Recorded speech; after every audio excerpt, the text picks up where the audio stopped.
Tailoring এর ছোট ছোট যোগা শিখতে চাও? তাহলে এখনই পেজকে ফলো দিয়ে পাশে থাকো। আমরা অনেকেই এভাবে সামনের পার্টের গলাটা কেটে ফেলে দিই, কিন্তু এটা ফেলা যাবে না। বলেন কি? চলো এই সামনের পার্টের গলাটাকে কিভাবে আমি কাজে লাগাই সেটাই আজকে তোমাদের শেখাবো।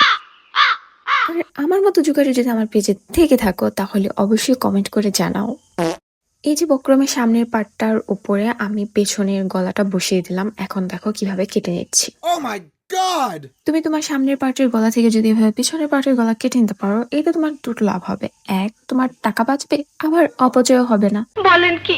তুমি যদি কাজগুলো একটু বুদ্ধির সাথে আর একটু মনোযোগ দিয়ে করো তাহলে কাজগুলো কিন্তু অনেক সুন্দর হয়।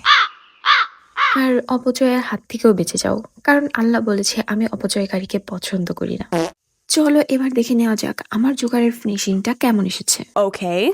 সেলাইয়ের পর ফিনিশিংটা কিন্তু ভালোই এসেছে, বোঝার উপায় নাই। এটা আমি জোড়া দিয়ে করেছি। সো যদি ছোট ছোট বুদ্ধিতে কিছু ভালো কিছু হয় তাহলে এই ছোট ছোট বুদ্ধিগুলাই ভালো, কি বলো?